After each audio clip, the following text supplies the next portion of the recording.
¿Qué es lo que pasa con las pantallas? Pensamos que son inofensivas, que los niños se distraen y sobre todo les encantan, pero ¿cuál es realmente el efecto en el cerebro? Hoy lo vamos a descubrir. Nos acompaña Karina Castro, neuropsicóloga pediátrica, mamá de tres. Muchas gracias por la invitación, la verdad, y por hablar de este tema tan controversial que nos compete a todos y que sin duda está siendo parte de nuestro día a día, de la crianza, de ese despertar hasta que se acuestan esos chicos. Karina, entonces entremos en materia. ¿Qué repercusiones tiene el consumo de pantallas o electrónicos? Cuando hablamos de pantallas, yo creo que tenemos que pensar en tres aristas, ¿verdad? O tres áreas en las que impactan. El primero tiene que ver con la luz que emiten todos estos dispositivos y el impacto que tiene no solo en la salud física, sino que también mental. Después tiene que ver con el contenido de lo que ven en estos dispositivos, que obviamente en algunos momentos es más agresivo que otro, en algunos momentos podemos pensar que es inclusive educativo. Y la tercera tiene que ver con lo que producen en el cerebro y por qué genera esta adicción, esta necesidad de seguir viendo más, este enojo cuando me lo sacan y por qué siempre lo quiero tener o siempre quiero estar en esos. Entonces, cuando pensamos en estas tres áreas en las que las pantallas impactan, tenemos que ver que hay un completo impacto en la salud física y en la salud mental. Cuando hablamos de la luz, tenemos que pensar que nosotros tenemos internamente un reloj biológico que se llama, es nuestro ritmo circadiano, ¿verdad? Entonces, por ejemplo, a través de la luz del sol, entra a través de nuestros ojos y llega a una zona del cerebro que se llama el núcleo supraquiasmático. Es como la batería de este reloj de nuestro cerebro. Entonces, esta luz le dice a nuestro cerebro que es de día. Cuando la luz del sol se cae, esta luz le dice, o esta ausencia de luz, le dice a mi cerebro que es de noche y me prepara para dormir. Cuando los niños están expuestos a la luz que emiten estos dispositivos de día y de noche, nunca es de noche, siempre es de día. Mi cerebro está constantemente produciendo cortisol para mantenerme atento, para mantenerme activo, para mantenerme con energía.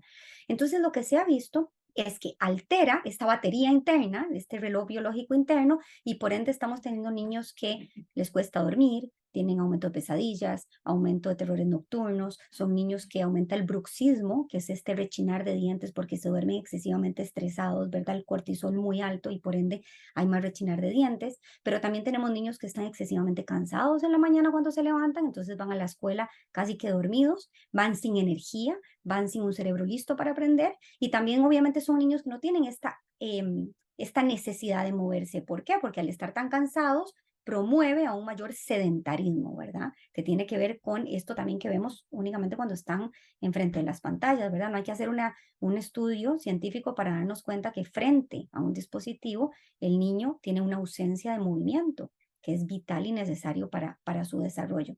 Además de que los dispositivos, entre más cercanos estén, hay un aumento del desarrollo de miopía. Se estima que para el 2050 vamos a tener a la mitad de la población con miopía. ¿Por qué? Porque la vista se termina de desarrollar más o menos a los 12 años. Entonces, cuando yo desde muy temprana edad expongo a niños a pantallas cercanas, como las tablets o los teléfonos, en lugar de pantallas lejanas, y además cuando le limito la posibilidad de salir, de estar en contacto con la naturaleza, de ver a distancia, ¿verdad? Ver lo que hay después de la cuadra, ver lo que hay allá en los árboles, ver lo que hay en esos paisajes, no estoy entrenando la vista en cerca y lejos. Y por ende, tenemos un aumento de miopía. Entonces, esto solamente tiene que ver con la luz que emiten estos dispositivos y la cercanía o lejanía en la que tengamos los dispositivos. Televisor, teléfono, tablet, videojuego, computadora, inclusive aplica para algunas luces LED que podemos utilizar en las escuelas o en las casas. O sea, la luz que emiten todos estos dispositivos afecta el reloj biológico interno. Y no es casual que en este momento tenemos una epidemia de privación de sueño en la población general. Totalmente, afecta a toda la población. O sea, lo que estamos viendo hoy en esta privación del sueño no solo es infantil, adolescente, sino que adulta también. Y todas las enfermedades que estamos viendo tienen que ver con este vínculo en la ausencia de sueño. No estamos durmiendo la cantidad de sueño. Un adulto en teoría tiene que dormir entre 7 y 9 horas, depende del adulto. Y la ausencia de esto nos lleva a enfermedades físicas y mentales. Y entonces, ¿cuáles son algunas recomendaciones? Por ejemplo, calcular la cantidad de tiempo que necesito dormir para dejar de ver un dispositivo por lo menos una hora antes. ponerme a leer, leer con una luz cálida para preparar a mi cerebro para ir a dormir. Otra de las cosas que podemos hacer es en el momento en que cae el sol, depende del país donde vivamos, algunos países pues cuando está en verano, digamos, puede caer a las 9, 10 de la noche, pero los países que están más que todo en el Centroamérica, que más o menos el día y la noche empiezan y terminan a la misma hora, entonces podemos setear nuestro teléfono, para que a la hora en que caiga el sol, pues se ponga como en una luz roja.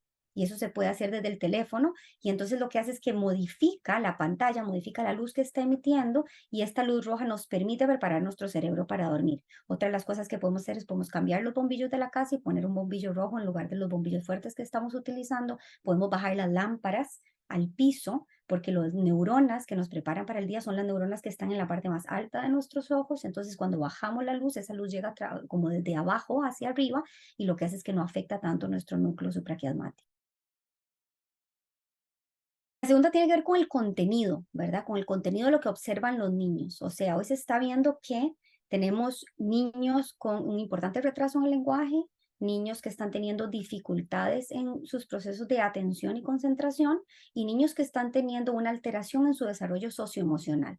Y estas tres áreas están directamente vinculadas con el contenido de lo que están viendo. Por ejemplo, cuando hablamos de esta epidemia que estamos viendo de retrasos en el lenguaje, niños que antes de los 3, 4 años no están hablando lo que tienen que hablar, tiene que ver con que cuando el niño está expuesto a la pantalla, no se estimulan en su cerebro las zonas vinculadas con el desarrollo del lenguaje. ¿Cómo se desarrolla el lenguaje? Se desarrolla a través del contacto visual, de escuchar al otro hablando, escuchar los tonos de voz, ver cómo se mueve la boca, y de esa forma voy estimulando en el cerebro del niño y lo voy preparando para el lenguaje. Enfrente de las pantallas no estimulo esas zonas del cerebro. Entonces los niños que antes del año ya están con dispositivos, los niños que están perdiéndose ese contacto con el otro, esa comunicación, esa conversación con el otro, son niños que cuando llegan a los 2 años no tienen un cerebro listo para conversar, no tienen un cerebro listo para el lenguaje. Por otro lado, el prefrontal es una zona del cerebro que se termina de desarrollar a los 25 o 30 años y tiene que ver mucho con nuestra atención, nuestra capacidad de concentrarnos y de focalizarnos. Esta zona se tiene que estimular, es como un músculo que tenemos que ejercitar. Si yo quiero que mi hijo llegue a los 6, 7, 8 años con una capacidad de poner atención en leer un libro, con una capacidad de escuchar a la profesora por un periodo de tiempo, acorde a su edad, con una capacidad de sostener su atención mientras se le está pidiendo que haga una tarea, yo al año o 2 años tengo que estimular su atención. ¿Cómo la estimulo? Jugando con masitas, coloreando, haciendo un juego, ¿verdad? Con algo acorde para su edad. Entonces, si un niño no hace eso, si tiene carencia de esos juegos, cuando llegue a la edad en la que le exigimos que ponga atención, no va a tener un cerebro listo para aprender.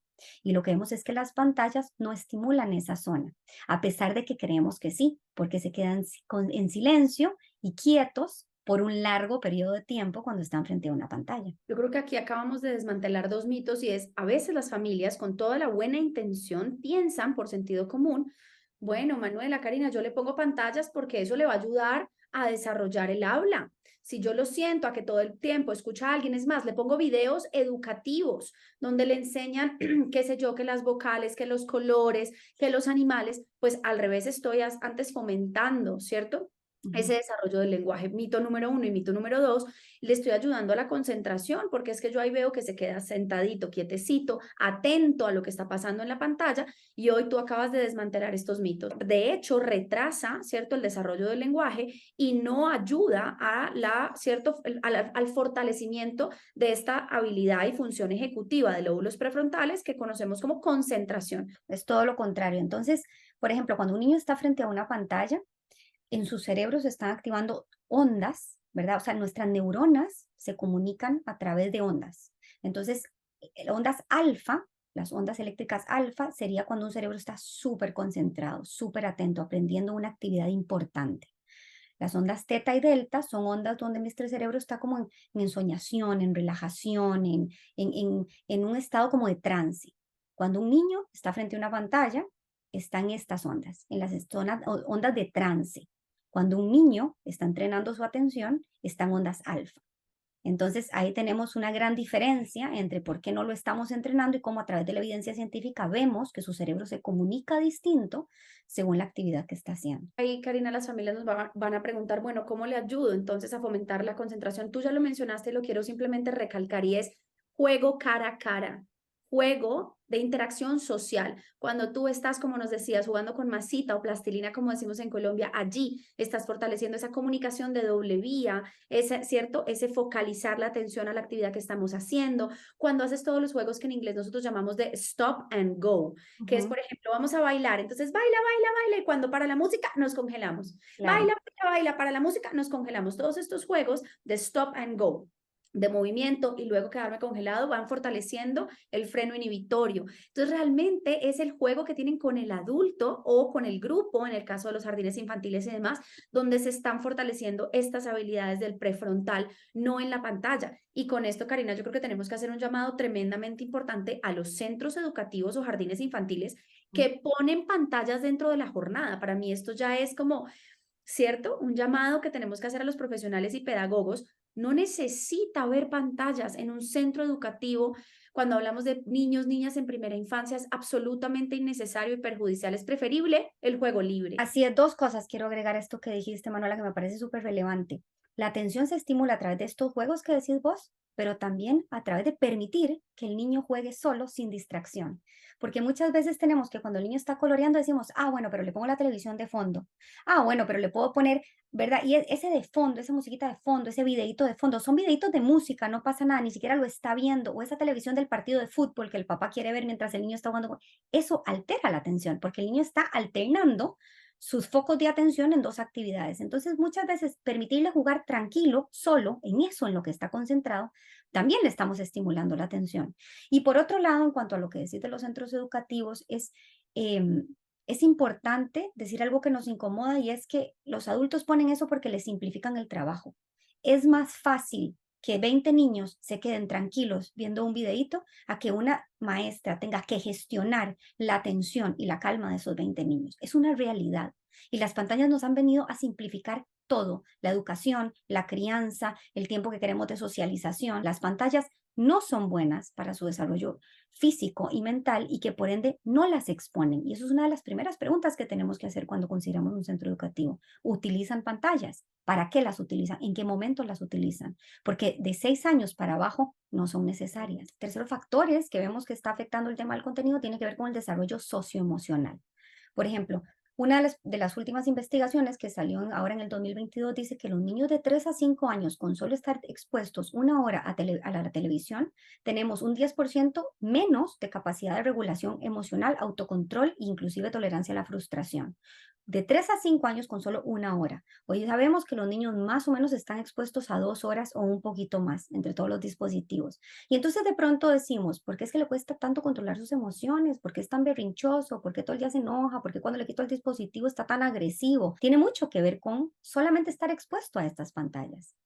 Y otra de las cosas que vemos en el contenido que ven tiene que ver con el fenómeno de habituación. No es lo mismo que un niño vea Daniel el tigre, por ejemplo, que es un tigre que canta y que trata de enseñar habilidades sociales tal vez o emocionales, a que vea, eh, a que juegue un videojuego violento o a que vea TJ Maxx o a que vea algo que tiene que ver con agresividad, con pleito, con combate. ¿Por qué? Porque el cerebro se va habituando. Hay estudios que se han hecho que con solo una semana en que una persona está expuesta a contenido violento, su cerebro se va habituando. ¿Qué significa eso? Que la primera vez que el niño ve eso, obviamente se altera, ¿verdad? Se siente mal, tiene aumento de presión arterial, de frecuencia cardíaca, su cuerpo empieza a producir cortisol y para el niño esto es algo violento. Ahora, si yo le expongo eso todos los días, el tercer, cuarto, quinto día, su cuerpo va a empezar a responder diferente. ¿Por qué? Porque se va a habituar.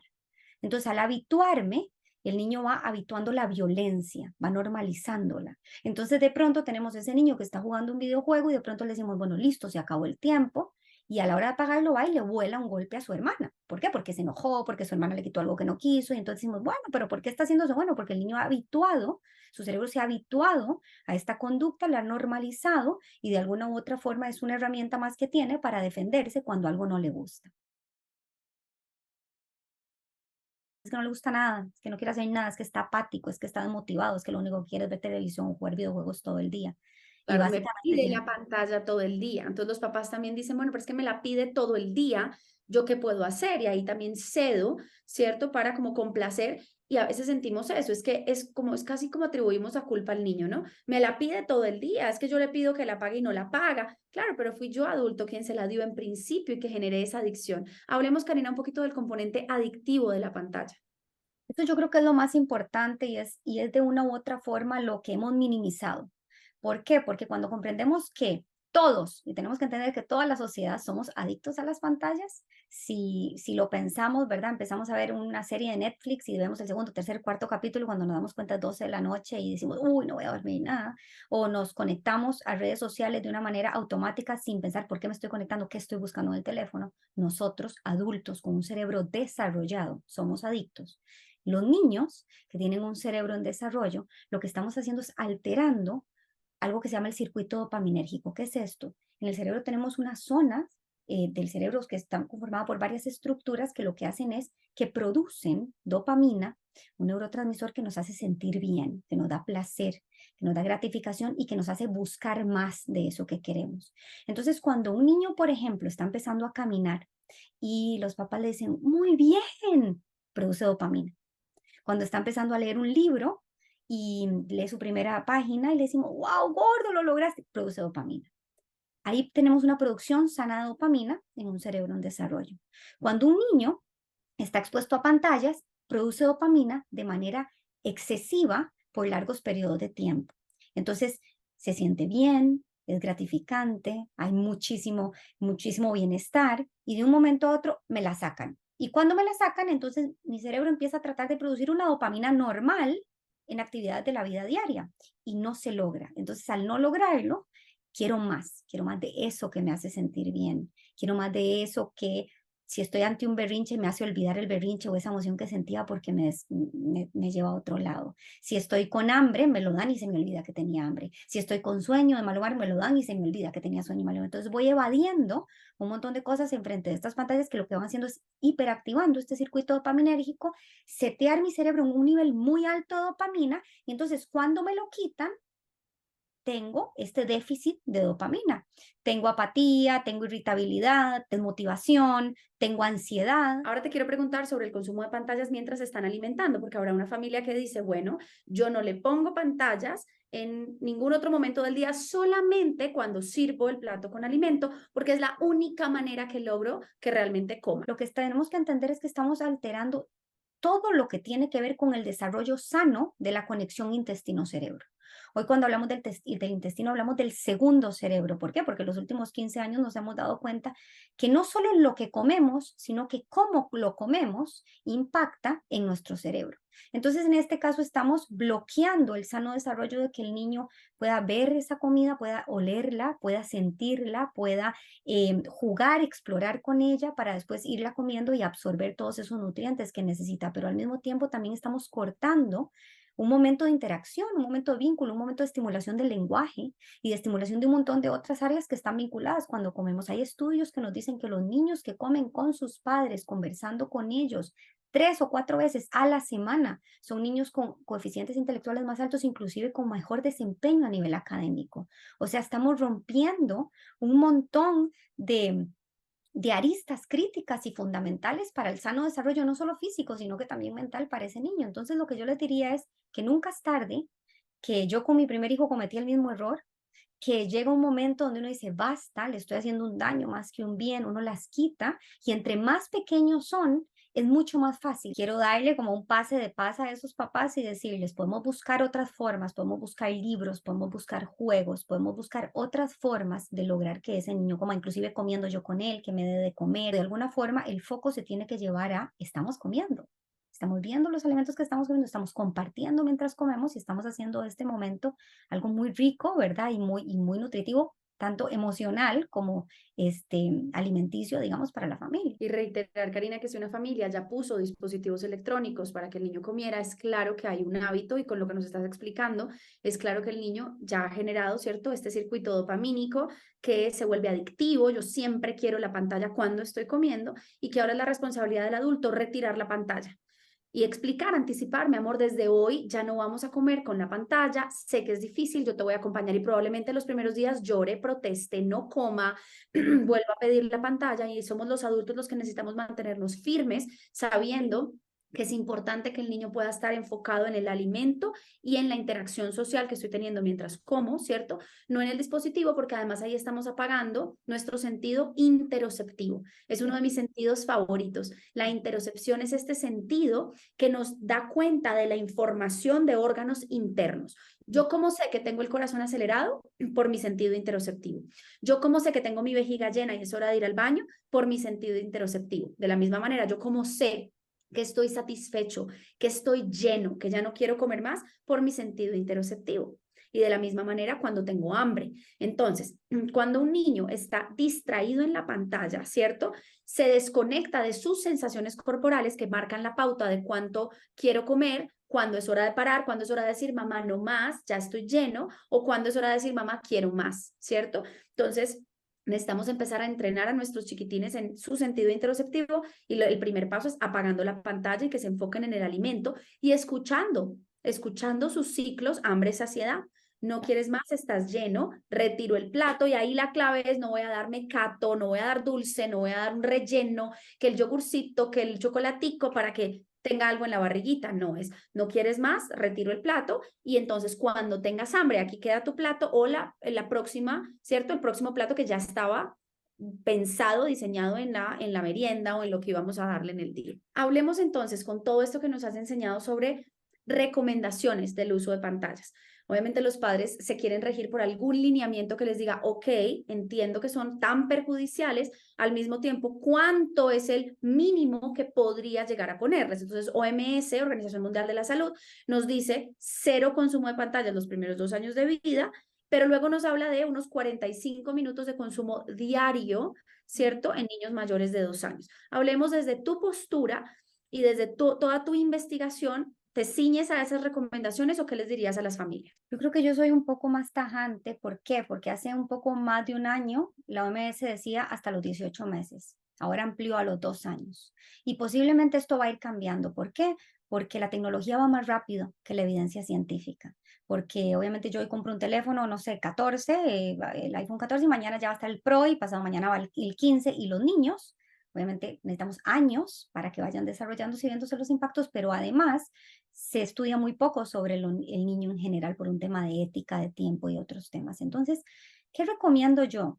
Yo recomiendo que no permitamos que nuestros hijos sean esas ratitas de laboratorio que prontamente van a ser esos números rojos que estamos viendo. O sea, no permitamos que nuestros hijos tengan que desarrollar algo para que después la culpa sea las pantallas. Yo creo que antes de los 6 años es un periodo sumamente crítico. El cerebro es sumamente vulnerable y maleable y de alguna u otra forma todo lo que consuman va a impactar de una u otra forma.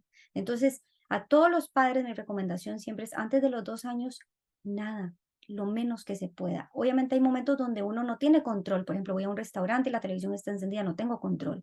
Vamos a la casa de los amigos y de pronto alguien digo, ay, les voy a poner una película. Bueno, de alguna forma, si yo quiero disfrutar de ese evento, permito esa película, pero que el 80% del tiempo, cuando ese niño está en casa, está bajo mi tutela, bajo mi control, digamos que yo no lo exponga a las pantallas de ningún tipo. Y ahí es importantísimo que tengamos nuestro propio criterio y que entendamos de, bueno, si yo soy una mamá que estoy abrumada, que tengo 2 o 3 hijos, que de pronto llego a la casa y necesito hacer cosas de la casa y no puedo, entonces en ese caso digo, bueno, no es lo mejor, voy a utilizar una televisión que sea lejana, no algo cercano, voy a obviar los videojuegos porque es algo no recomendable y voy a educarme en cuál es el contenido apropiado para su edad.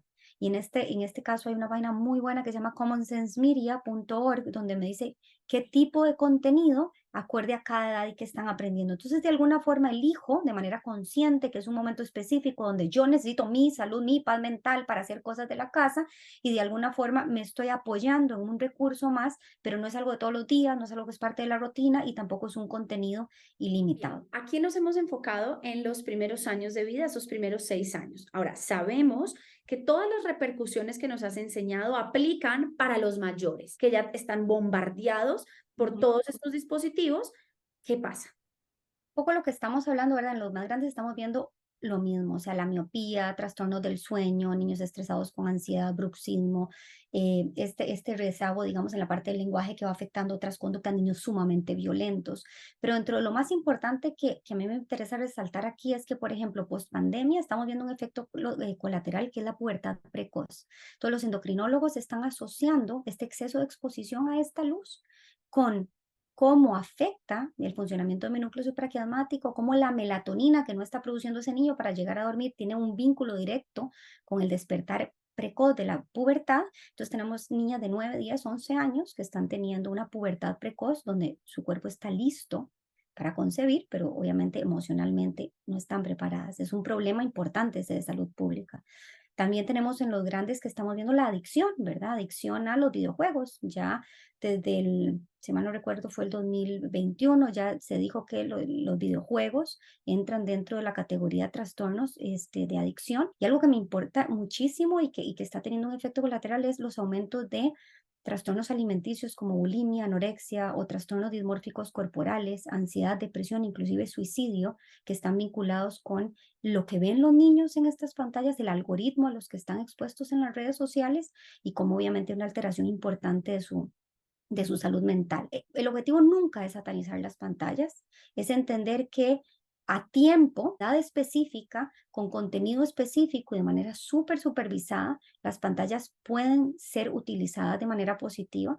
Y en este caso, los centros educativos que utilizan un video como un recurso más para ese proyecto que está haciendo la profesora, para agregar algo más a esa investigación, puede ser muy rico. Ahora, si las pantallas es la única forma en la que están aprendiendo, estamos teniendo un problema. No es casual, ¿verdad? No es casual que hace poco Suecia echó para abajo un plan de digitalización que estaban haciendo para volver a los libros de texto, porque se dan cuenta que los niños tienen una más baja comprensión de lectura, que la parte de atención está afectando y que obviamente la salud mental también. Entonces, informarnos, preguntar, ir a ese centro educativo y preguntar cómo hacen recursos, cómo hacen uso de estos recursos, ¿verdad? ¿Lo utilizan? ¿Qué tanto lo utilizan? ¿Cómo lo utilizan? ¿Se permiten celulares en la escuela o no se permiten? ¿Qué tanto están controlando, digamos, a lo que los niños están expuestos? Porque estamos, o sea, la crianza de ese niño en un momento u otro se va de nuestra casa y está haciendo en la escuela. Y si ese centro educativo no tiene esta información, no está en el centro educativo correcto. Querida Karina, te agradezco tu tiempo, todo el aprendizaje que nos brindas. Creo que esto nos quita un velo de los ojos porque a veces minimizamos un poco el consumo de pantallas desde nuestra ignorancia. Pensamos, bueno, pero ¿qué le va a hacer daño? Es solo una pantalla, se divierte, es contenido de caricaturas o canciones. Nuestro objetivo no es satanizar la pantalla, pero sí reconocer para poder a conciencia ser más responsables cuando le damos esa televisión, ese computador, esa tablet o prendemos ese televisor para nuestros niños y niñas. Propiciemos el juego libre, propiciemos el aburrimiento, propiciemos que ellos mismos busquen los recursos para estimularse a través del juego y que no sea el dispositivo parte del día a día o parte de la rutina. Gracias por estar aquí, dispuestos a poner mente y corazón al servicio de nuestros niños y niñas y proteger su salud mental y su desarrollo.